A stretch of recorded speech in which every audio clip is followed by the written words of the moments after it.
Hello everyone and welcome back to the Learn English Elementary podcast. It's series 2, this is podcast number 6 and I'm Tess. Good morning, or good afternoon, or good evening.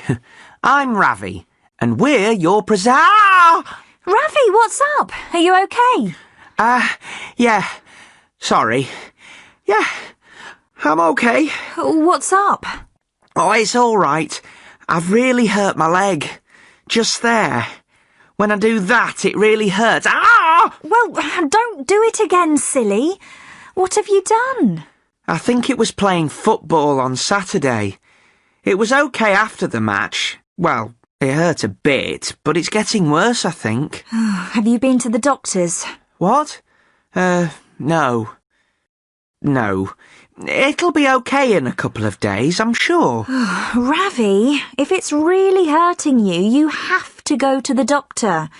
Can you walk okay? Yes, Tess, it's fine. I can walk okay, as long as I don't do this. Ah! Oh, don't be so silly, Ravi. It might be something serious. Go to the doctors after we've finished the podcast, okay? I'm sure it's nothing serious, but okay. I'll give you a lift if you want. Thanks, Tess. It's okay, though. It's no problem. I'll give you a lift. It won't take long. Thanks, Tess. Tess? Yes? Could you get me a glass of water? My leg, you know. Don't push your luck, Ravi. Shall we get on with the podcast and then I'll take you to the doctors, if I still feel like it? OK, then. If you've heard us before, listeners, you'll know what we have for you. As usual, we've got our quiz. Natalie's going to play this week. There's your turn, when we hear what some of you think about a big question.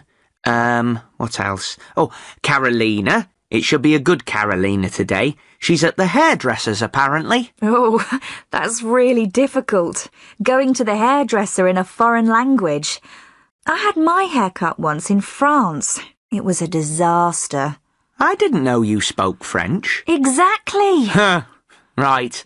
Oh, I've got a great joke for you today. But first of all, as usual, we'll start with I'd like to talk about.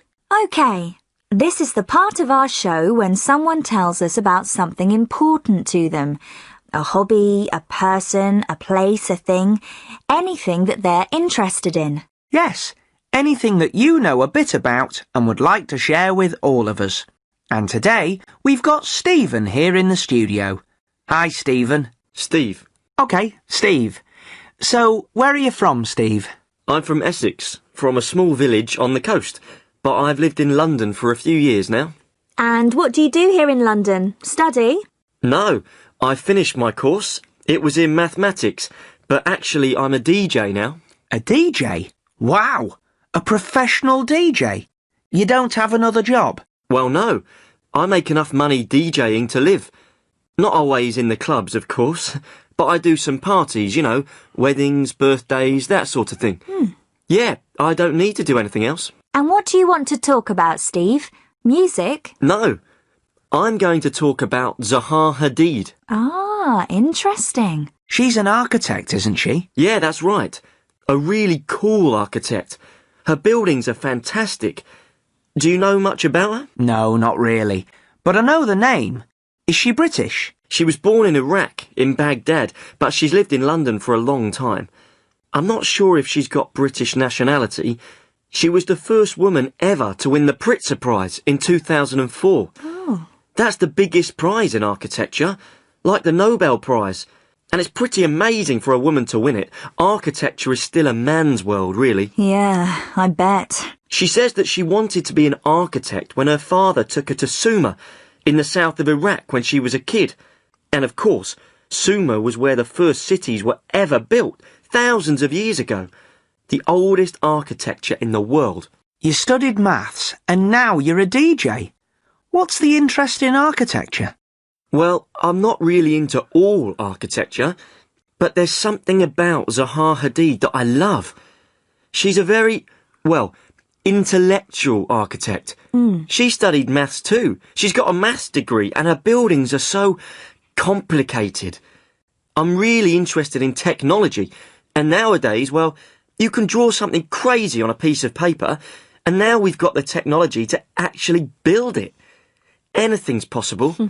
You should look at her design for the Dancing Towers. Dancing Towers? Great name. Yeah, it's going to be built in Dubai. Or, anyway, I hope it's going to be built in Dubai.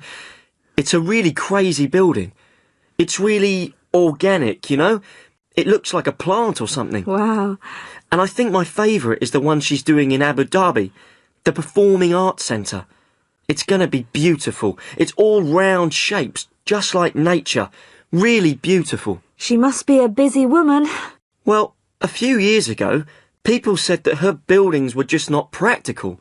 They were too complicated and expensive to build. But now, as I said, anything's possible. She's got buildings and projects all over the world. North America, Asia, Europe, you name it. Yeah, her designs are expensive to build, but she does other things too. Like what? She designs all sorts of things. Furniture, things for the home, handbags, shoes. Oh, I'd like to see a pair of Zaha Hadid shoes. They're fantastic. They're made of plastic, so they're soft. They kind of move to the shape of your foot. And of course, they can be recycled. And her stuff isn't too expensive either. How old is she? You shouldn't ask a woman's age, Ravi. But seriously, I'm not sure. In her 50s? Well, thanks for that, Steve. We really must get some pictures of her buildings up on the website, especially the ones that you talked about. I want to see the Dancing Towers. And the shoes. I want to see the shoes. Sure. I'll give you some links. There's loads of stuff. That would be great. Thanks again, and bye. Bye. Bye. Do you think she does men's shoes? I don't know, Ravi. Interested? You bet. Imagine telling people your shoes were designed by a famous architect. Cool or what? Oh, you're such a fashion victim, Ravi. I know. But really, remember to put those sites up on our blog. I really want to see the shoes. Okay, I will. And if you're listening, why don't you tell us what you think about architecture or what you'd like to tell us about?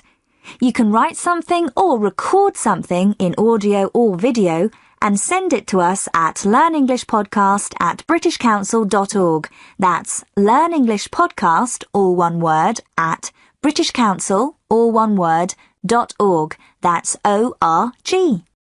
Send it to us and we'll put the most interesting ones on the site. Right, that's that. Now it's quiz time, so let me introduce Natalie. Natalie? Hi, Tess. Hi, Natalie. Where are you calling from? I'm in Buxton. Oh, in the Peak District. You know, I've never been to Buxton. It's daft because it's quite close to Manchester, really. Oh, I'm Ravi, by the way. Hi, Ravi. So, is it nice, Buxton? Well, it's a bit quiet for me, but yeah, the countryside's nice. Yeah, I've heard that. It's a spa town, isn't it? People go there to drink the water and get better when they're ill, right? Well, it was a long time ago. Not really anymore. Maybe you can go there for your leg, Ravi. That's not how it works, Tess. Anyway, Natalie, what do you do? Not much, really. I'm having a year out before I go to university. A gap year? Yeah. I thought people usually went abroad or travelled round the world in their gap year. Well, I want to go travelling, but I need to get some money together first. OK, well, good luck with that. And good luck with our quiz. Are you ready to play? Yep. OK then. We're going to try a new one this time. How's your general knowledge, Natalie?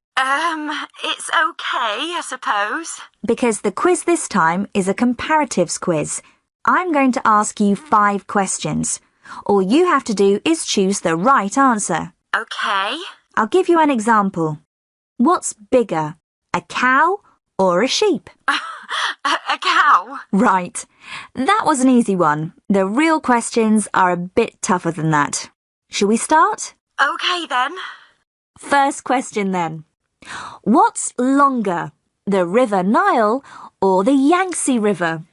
Oh God, I don't know. The Yangtze? The Nile. Number 2. Which has more people, Russia or Canada? It must be Russia. Russia.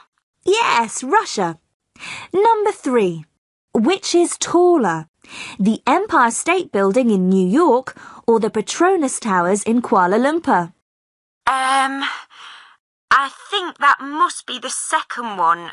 The Petronas, yes. 2 out of 3. Number 4. Which is further north? London or Moscow? Moscow, I think.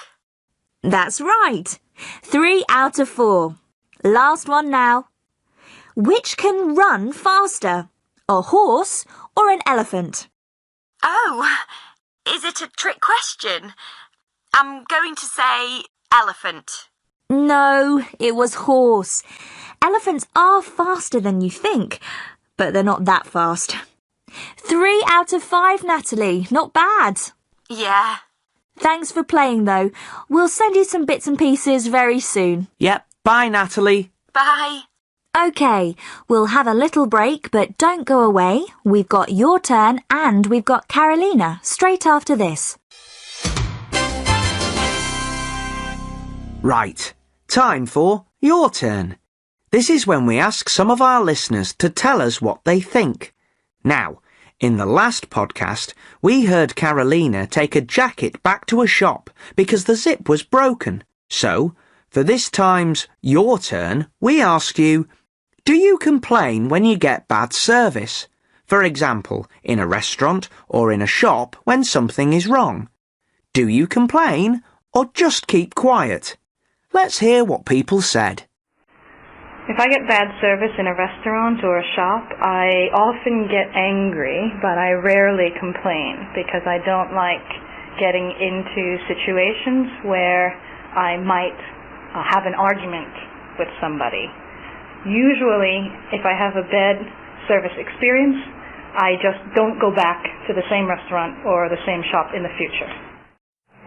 I complain if I get bad service when the service is rude or unfriendly, but when the service is just bad or slow in general, I usually find it quite funny and I don't really complain. I might never go back to the restaurant again, but unless the person is actually rude to me, I don't really bother about it.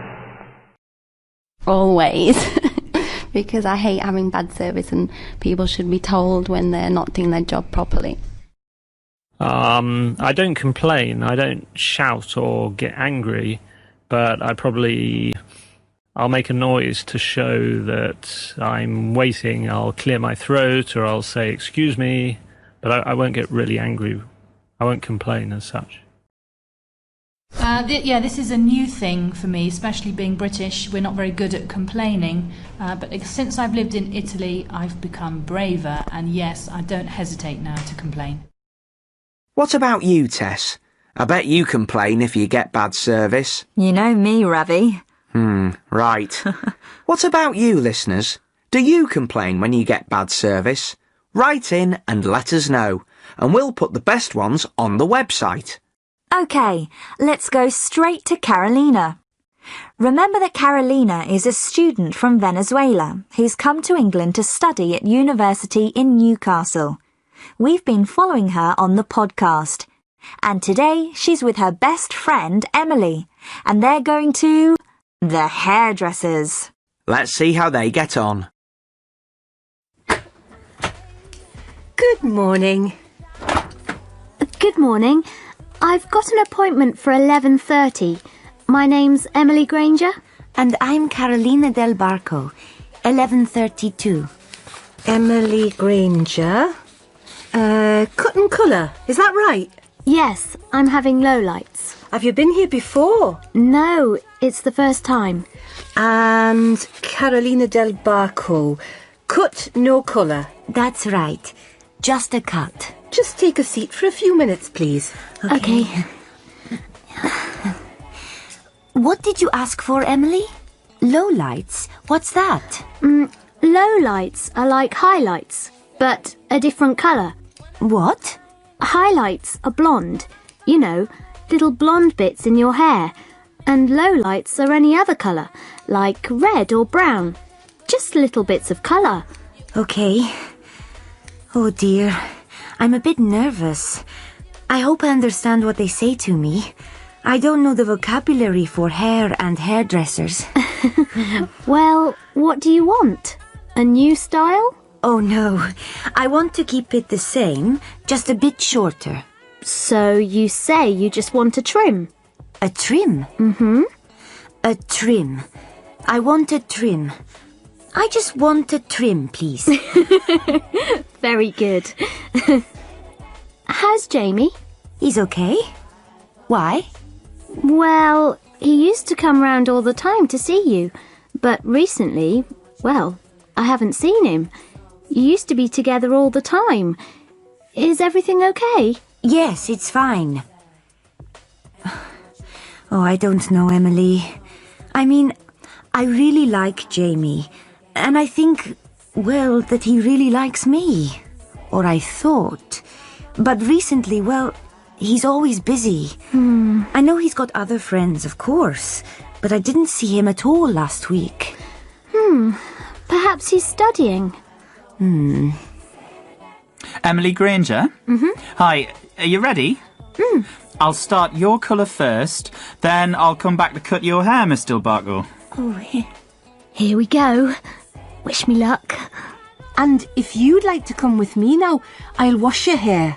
Oh, yes. Okay. Right. Comfortable? Now, what can I do for you today? I just want a trim, please. Okay. How much do you want off? Want off. How much hair shall I cut off? Half an inch? An inch? 2 inches? Oh, about an inch, I think. Your hair's very thick. Oh, is that bad? No, you've just got a lot of hair. Isn't it a bit difficult to control? Well, yes, sometimes. What about a few layers? Layers? Oh, I'm sorry, my English isn't very good. I can cut some bits of it shorter, so it isn't all the same. We call them layers. Maybe just a few, here and here. Well, okay then. And what about the fringe? The fringe? I'm sorry. This bit here, the part above your eyes. Do you want it long or short?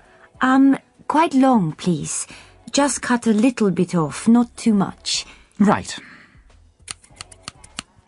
So, where are you from then? Venezuela. Venezuela? Oh. I've got a friend who went to Venezuela once. He said it was lovely. I can't remember where he went. On the coast somewhere, I think? Oh, yes, the coast is lovely. And how are you enjoying Newcastle? I like it. Not too cold for you? Well, yes, it's a bit cold. Colder than Venezuela, anyway. But I'm getting used to it. Made a lot of friends? Oh, yes, some. I share a flat with some people. Whereabouts? At the university. Ah, you're a student. Yes, that's right. Yeah. Oh, just bend your head forward a bit, please. Sorry? Just put your head forward, down, like this. I want to cut the back. Oh. So what are your plans for the holiday? Going back to Venezuela? Or staying here? Oh, I'm going away somewhere, but I'm not sure yet. Right. There you are. I'll just get a mirror and show you the back. Okay? Yes, it's lovely. Thank you very much. Good. Are you going to wait for your friend? I think so. How long is she going to be? About half an hour. Oh, okay. Yes, I'll wait. Thank you very much. Come on, let's get out of here. Quick. Okay.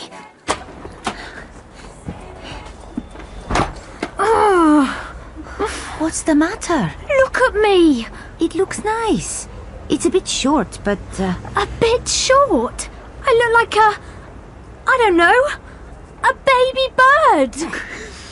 No, you don't. It looks nice, and anyway, it'll soon grow. It'll soon grow? That's okay then. I'll wear a paper bag on my head for a month. Well, you could wear a hat or a scarf. Do you know what, Carolina? You're not helping. Oh. Come on. Let's go home.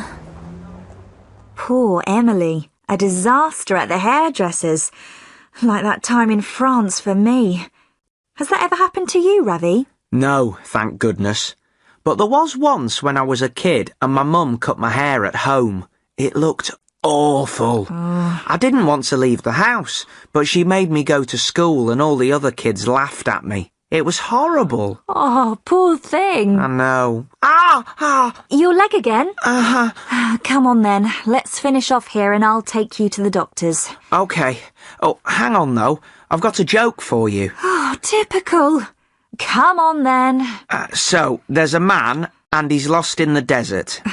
Lost in the desert? Yeah. His plane crashed or something in the desert and he hasn't got any water. So he's walking and he's really thirsty. After a while, he meets a man who's selling ties. Ties? Yes, Tess. Ties. The things that men wear round their necks. So, this man has got hundreds of ties. Black ones, pink ones, striped ones. Do you want to buy a tie, sir? Lovely ties. Very cheap. So the man who's lost says, No, I don't want a tie. I want water. Sorry, sir. No water. Only ties. So the man walks on in the desert, and he's getting more and more thirsty. Then he meets another man. Want to buy a tie, sir? Lovely ties. Special price for you, sir. And he says, No, I don't want a tie. I want water. Sorry, sir, no water, but very beautiful ties. So he walks on again. It's very hot, and he's really desperate for water now. And he sees another man. Give me water. No water, sir, but beautiful ties. Pink ones, red ones, striped ones, very good price.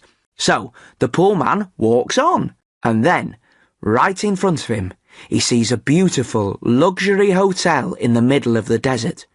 He thinks he must be imagining things, but no, it really is a hotel. He goes up to the door, crying with happiness, and the man at the door of the hotel says, Sorry, sir, you can't come in here if you aren't wearing a tie. What? It's funny. Let's just say it isn't one of your best, Ravi. Well, I thought it was.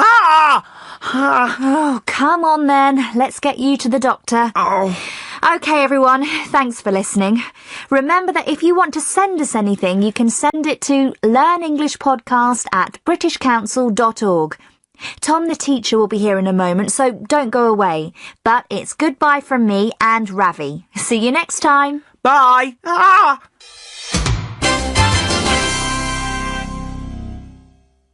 You are listening to a Learn English elementary recording brought to you by the British Council.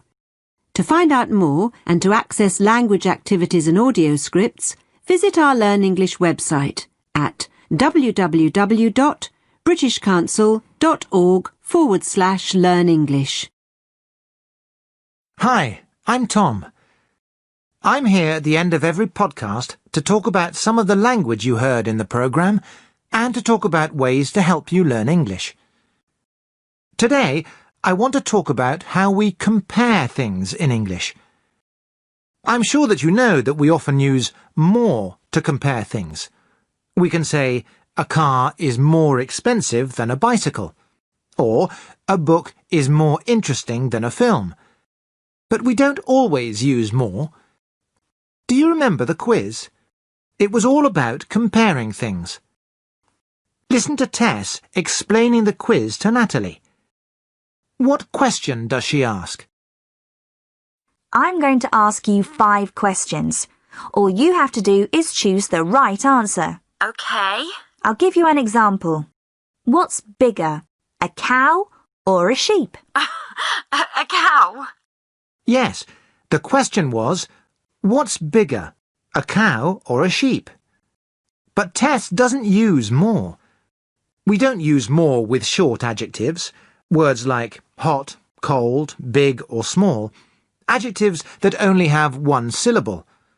We add er to the end of the adjective to make the comparative form. So Tess says, what's bigger, a cow or a sheep? Listen to another question. What's longer, the River Nile or the Yangtze River? Oh, God, I don't know. The Yangtze? Did you hear? What's longer, the River Nile or the Yangtze River? The adjective long only has one syllable, long, so the comparative form of long is longer. Listen to one more example. Number 3. Which is taller, the Empire State Building in New York or the Petronas Towers in Kuala Lumpur? I think that must be the second one. The Petronas, yes. Yes, which is taller, the Empire State Building or the Petronas Towers? The comparative form of tall is taller. Big, bigger, long, longer, tall, taller. Easy, isn't it? But some short adjectives are irregular. They don't follow the normal rules. Listen to another question from the quiz. What's the comparative form of far? Petronas, yes. 2 out of 3. Number 4. Which is further north, London or Moscow? Moscow, I think. That's right. Which is further north, London or Moscow? This one is a bit different. The comparative form of far is further. Some people say farther. You'll hear both. Further and farther are both comparative forms of far. Now listen to Tess and Ravi talking about his bad leg. What's the comparative form of bad? What have you done? I think it was playing football on Saturday. It was okay after the match. Well, it hurt a bit, but it's getting worse, I think. That's right. Ravi says his leg is getting worse. The comparative form of bad is worse. We don't add ER at all. We change the word completely. Worse. And good is irregular too. The comparative form of good is better. Now, let's look at how we use a comparative form in a sentence. Listen to Carolina talking to the hairdresser. She compares Newcastle with Venezuela. What does she say? And how are you enjoying Newcastle? I like it. Not too cold for you? Well, yes, it's a bit cold. Colder than Venezuela, anyway. She says that Newcastle is colder than Venezuela. Colder than. We use than to compare things. So we can say, a cow is bigger than a sheep. Or, the River Nile is longer than the Yangtze. Ravi's leg is worse now than it was this morning. Try to notice comparative forms in the English that you hear and read this week. Now let's talk about telling the time in English. You probably learnt to say, it's 4 o'clock, or it's 6:30. Yes, that's how we tell the time in English. But British people don't always say that. Listen to Emily at the hairdresser's. What time is her appointment? Good morning. Good morning. I've got an appointment for 11:30. My name's Emily Granger. She says 11:30. 11:30 is exactly the same as 11:30. You can say, my train leaves at 2:30, or my train leaves at 2:30. It's the same. It's the same for all the other times too. You can say 3:15 or 3:15. You can say 6:25 or 6:25. And 3:45 or 3:45. Sometimes 3:45 is easier for learners than 3:45, so don't be afraid to say it.